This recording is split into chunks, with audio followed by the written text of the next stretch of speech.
Your radiant light illuminated our waiting room with the surprise of your Bethlehem birth. Each year, since then, we celebrate the astonishing events, rejoicing in your coming anew, not as a newborn babe, but as the hidden presence of the divinity contained within each one of us. To our great astonishment, you and I have become the dwelling place.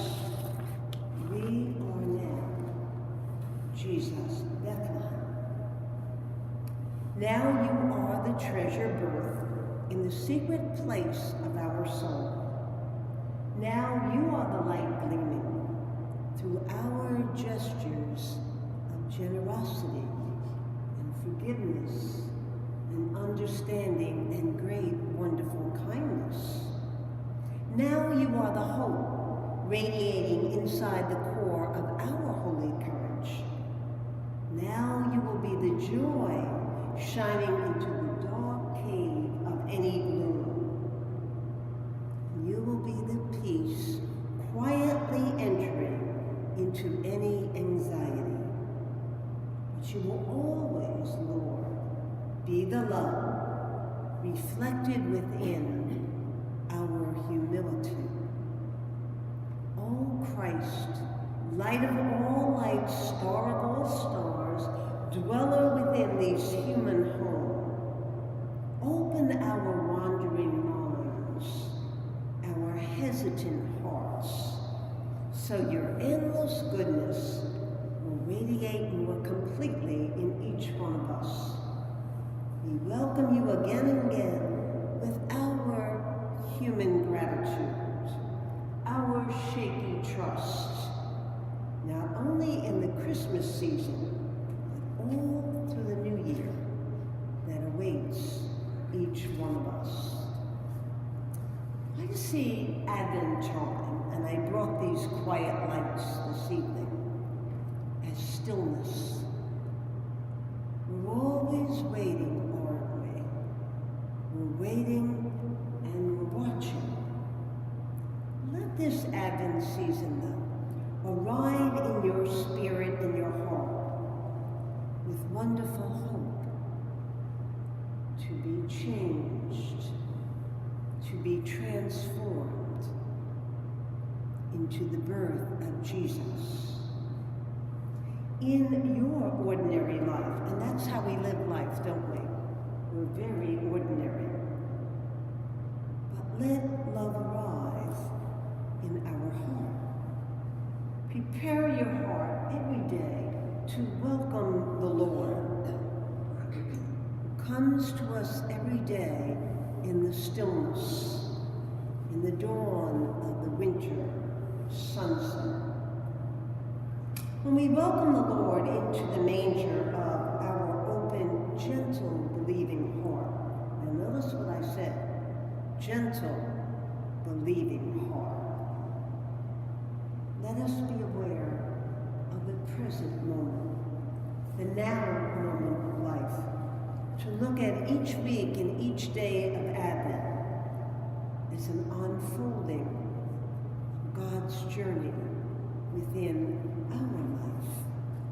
And what a journey it has been, hasn't it? The going forward, the stepping back, the detours, the arisings, the fallings, the carrying of the cross, and always the believing that Jesus will be reborn again and again. Many years ago, I taught special education, and I always tell people this. No, my students taught me. They taught me about love and charity. They taught me about patience and getting up again. They taught me about joy and laughter. And most of all, they taught me how to pray very deeply. My students with special needs were mentally and emotionally challenged. They were 17 years old using kindergarten books. my students with special needs, my stars in the sky.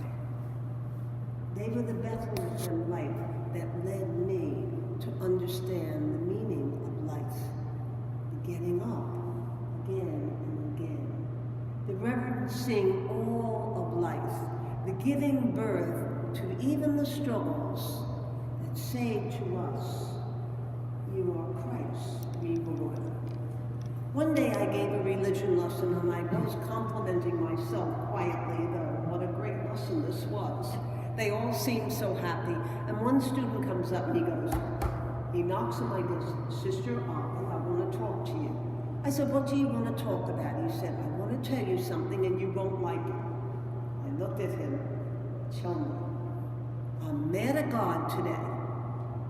I thought to myself, what happened to that wonderful religion lesson I just gave? Why ain't you mad at God? I said. He said, you know why? I said, no, you tell me why. He said, because God didn't put a lot in my head, did he? Oh, I didn't like what my student said. So, I looked inside my desk and I found something that I always keep there. Heart. I took the heart out and I said, now you see this heart.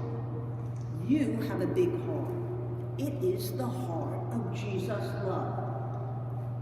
He looks at me and smiles, and immediately he says, Sister, guess what? I say, what? I'm not mad at God anymore. Just like that, he changed. Just like that. In all his struggles, he changed. Why? Because he heard that he had the heart of Jesus' love. And that's what you and I have to listen for, don't we? Especially during this Advent season, that you and I have the heart of Jesus' love. Isaiah tells us that the people who walked in darkness have seen a great light. We've all walked in some darkness in life, haven't we? And then we look for the light, don't we? It's interesting. We usually find it in someone else who understands the journey, be it a family member, a friend, or even a stranger. Back some years ago in Brooklyn, I was walking along early in the morning and I stopped because the ground moved. There was snow, and as the ground moved, a man from the ground looked up and he had a blanket around him and he smiles from the earth and says to me, good morning, lady, have a good day.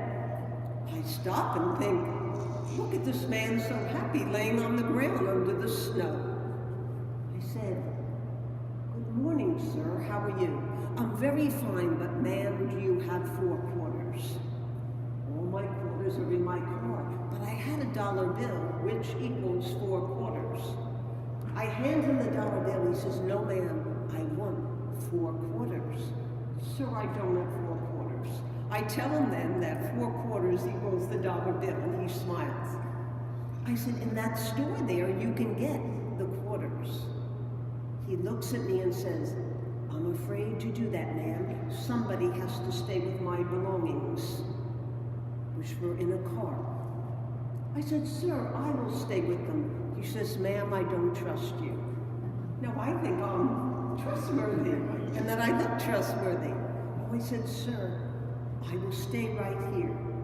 He takes the dollar and watches me and goes into the store watching me. Even from the window of the store, he's watching me. I go like this. I'm staying, I'm praying. He looks out, and when he comes out, he has 2 cups in his hand. He gives one to me. He said, ma'am, here's a cup of warm coffee for you. I learned that I can trust you. The man in the store gives me a cup of coffee. I said, that fine, tall lady is minding my things for me. I look back at the store, and the man is looking out and doing the same thing I do.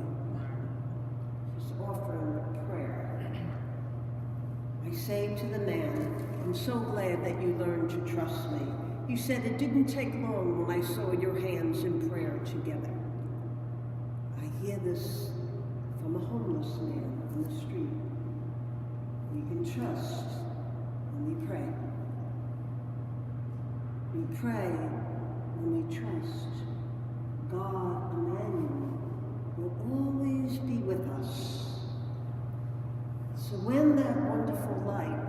Jesus shines wherever it will be. For me, in that special ed classroom, in the homeless man on the street, and in my wonderful dad who is in heaven now, who loved to hold his rosary beads and always go to morning mass. He used to say to me when I was a little girl, "You want to be a nun, Ave? Yes, then you come to morning mass with me." "Oh, Dad, that's 6:30, it's too early." "No, you have to practice this, Ave." And Dad and I would walk to church together, and especially on those Advent cold mornings, he would say, "God never stops loving us, Ave, even in the cold, in the winter of life." I remember those lessons from my dad because they were lessons from a man of great faith who struggled in different ways as all of us we do in life. One aspect of Advent is about waiting. Waiting. It's a part of our daily life, isn't it? We wait and we watch. We welcome the watcher at the door. We wait at the phone or an email. We wait for the UPS delivery. We wait in line on the post office or stores. We wait for a train or a bus at airports. Waiting comes every day, doesn't it? Sometimes we wait for good news and we get it. Sometimes we don't want to wait for sad news, and yet we also get it. It is sometimes hard to wait in the different circumstances of our life, over which you and I have little control. But we learn to wait because we have faith, because we believe that God, Emmanuel, is always with us. Back about 10 years ago, a sister of my community said to me, "Would you come to the hospital with me and visit my nephew? And you make up a prayer and do a little service. You love to do them, don't you?" I said, "Oh, I love to do them." We drive all the way into the city, and she doesn't tell me why the nephew is in the hospital. I presume he is ill. As we go upstairs, she says, "Now they're going to put a white robe on both of us." She said, "You see, we are going to a special unit." It was Advent. It was around December 12th, the Feast of Mary. She said, "My nephew, 22, and all the people in the room, they're waiting, you see, for a heart." A heart. They're waiting for a new heart. Oh, my man. What do I have to say to those people? I still have my own heart. I take my little prayers in my CD player, and I go on in the room, and they're all smiling. One man meets me, and he's holding the intravenous pole. He says, "Welcome. We're all waiting for you. You weren't late. We're waiting for hearts. Have you heard that?" I said, "Yes," and I put my hand over mine. He said, "Sister, I'm waiting for a second time. I'm here for a second heart." He said, "I don't tell too many of that. I don't think they want to do this twice. But I trust God. He's giving me another chance." I meet her nephew who has diabetes and is waiting for a heart, and he's bypassed the last 6 months because he needs a special heart. We all know how the heart will arrive, don't we? Through loss, and the letting go, and perhaps a tragedy or an accident or sudden death. The heart will be taken quickly to this hospital and brought up and measured. Who will get the heart? We're all waiting for God's heart, aren't we? We're waiting for God's heart to arrive in our life. And we wait every day. I prayed and gave everybody a little heart. Little did I know that's what it would be about. And I said it was the heart of God that would always be with them. And we all said, "Oh, Emmanuel, God is with us," and put our hand over our heart. The nephew is married now and has 3 children and continues with his new heart. The man with the second heart, named Johnny Ray, got a second heart, and he and I kept in touch. It lasted 6 months. And then he said he wouldn't go for a third heart. He felt he had gotten quite enough. It was somebody else's turn. So he stepped back and he let go. part of life, isn't it? And yet, oh Emmanuel, we trust to have the courage and the faith and the hope and the love sometimes to let go. Let go of an attitude. Let go of a hurt that maybe might be wounding us too deeply. Let go of an issue or a problem that maybe we're magnifying a little bit too much. And maybe let go and let God lead us so that God can prepare the path for us with all the lights of the Advent season. Light of hope, light of peace, the light of joy, knowing that God is always with us. And finally, that beautiful light of love that God surrounds us with every day, forever and ever. In my special ed classroom, we would have a play, and during Christmas time, it would be about the Nativity. A little girl would wrap herself in a blue little mantle, and when the door would knock, she'd say, "The pastor is here already." She would bring him in and show him the cupcakes we had just made. She'd say, "Pastor, look at them now, but eat them later." He would smile. She would bring him to his seat. She would look at me. The play begins. It was very short because of the special needs. They couldn't remember a lot of words. But the play was so important. It lasted only 5 minutes, but it had great meaning. You see, there in that simple play, the pastor saw and always remembered the struggling of the disabled children's minds, of the soaring of their spiritual spirits. The little girl said, "I am Mary and I love my new son." And this is Joseph, who doesn't say too much. Joseph would walk on over and put his arm around Mary, and they would put their heads together like love without a word. Sometimes we say too much, don't we? Perhaps God is saying to all of us this Advent season, wait and listen and pray more quietly in your heart. And they would pick the baby Jesus said, and Jesus is born, and we'd all wave our arms like angels and sing Silent Night. And she pointed to the cupcakes and said, "Pastor, it's time to eat them." She would bring him a cupcake and he would say, with a tear in his eye, "This was a very special play. I'd like to come back tomorrow." She would say, "Pastor, you could come back, but no cupcake for you tomorrow." I would go. He came the next day, and the principal would get the cupcake. We have the same play with different actions, but always the same message. Jesus Christ is born today. Even if our spirits are struggling, and we have our heartaches, our illness, or our crosses to bear. As long as we believe, and honestly believe, that Jesus Christ is born every day in you and in me, we are the humble nature. We are the king. We are the shepherds on the hillside who believe and follow the light to the most humble place where Jesus Christ is born. Well, the pastor sat there without a cupcake. He didn't mind. He was smiling. The little girl goes to her seat and looks at her cupcake very sadly. She looks at me and I say nothing. She looks at her cupcake again, and then she takes it over and says, "Pastor, I'm Mother Mary today. You can have my cupcake." And he takes it. I was with the pastor yesterday. I went to visit him. He is Bishop Rene Valera. He sat in his wheelchair. He's tied in it now. He had a special headrest that helps his head go back. I brought my little doggie, and we sang Jingle Bells in Silent Night, and I gave him a box of cookies. And Bishop Valero said, "Are they homemade?" I said, "No." He said, "That's very sad today." I said, "Bishop Valero, I'll make homemade ones the next time." And he said, "Thank you for coming." And then I repeat to him, and he remembers that play.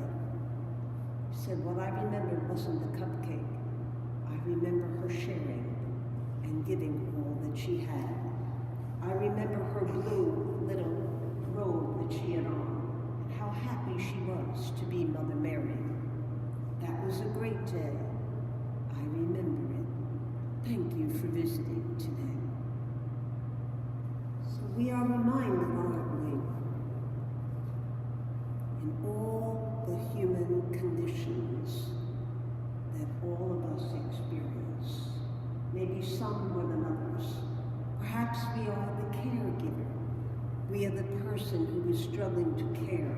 Perhaps who might be overwhelmed at times, but still says, Jesus Christ is born in me every day. And you and I then become the hands and the heart and the words and the feet and maybe the quiet, whispered prayer. You and I are the prayer of compassion and concern. We lift up the spirit, don't we? As our spirit is also lifted up. You and I are like the unnamed innkeeper. It's interesting in Scripture, the innkeeper is not named. He's just called, or she is called an innkeeper. So we will have a litany now, and when I say, let us pray, you say, I am the holy innkeeper. What do you say? I am the holy innkeeper. I am the innkeeper. I love this inn, every dusty corner of it. It is my humble Bethlehem home. Let us pray. I am the holy innkeeper. I am the innkeeper. They tell of the Messiah coming. Will my inn be ready for him? Let us pray. I am the holy innkeeper. I am the innkeeper. I give travelers room in what I have left. A stable, a manger, with old hay. Let us pray. I am the holy innkeeper. I am the innkeeper. I'm tired and weary as I listen and hear the angels singing of joy over my poor stable. Let us pray. I am the holy innkeeper. I am the innkeeper. I kneel humbly before the manger, knowing the truth in my inmost heart that helping others is helping Jesus to be reborn. Let us pray. I am the holy innkeeper. I am the innkeeper, and with one last look at the babe and his mother, I leave the stable and go out in the world and give birth to Jesus in the holy, ordinary ways that become God's extraordinary graces. Let us pray. I am the holy innkeeper. Now, you will not say I, this time you will say, we are the holy innkeepers. What will you say? We are the holy innkeepers. We are the holy innkeepers. And outside the stable, the sun shines brightly. And deep inside of us, the promise lives. Oh, Emmanuel, Jesus Christ is reborn. Again and again and again. Let us pray. We are the holy innkeepers. You said it, didn't you? You said, I am the holy innkeeper. And then together as a community, we need one another, don't we?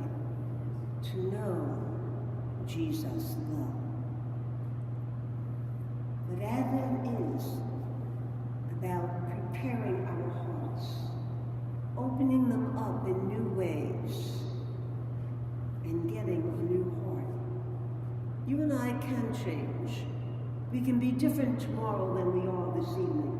You see, we get to choose to be God's love, God's holy shore in the world.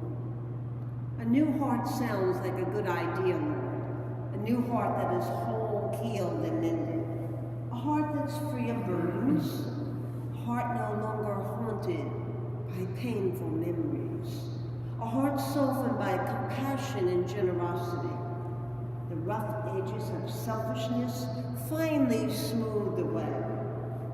A heart made light by your mercy through peace and compassion. A heart I'd be proud to open and share with others. I know I'm yours, Lord, because I know that all belongs to you. But I also know that times, Lord, I hold back. I'm often slow to offer you what is truly your own. So give me a new heart, Lord. Let's all say that. So give me a new heart, Lord. And help me surrender the stony heart within. Help me let go of what I neither want nor need, what doesn't nourish or sustain me. Help my heart, Lord, to be quiet in the stillness of this Advent season, to discover your presence is not far. It is very near. It is like the silent night of the Holy Night of Jesus' love. And so you and I will be reborn again and again. Prepare our hearts, O God, when we question our place on earth, when we search and cannot find love, when we wonder if we are lovable,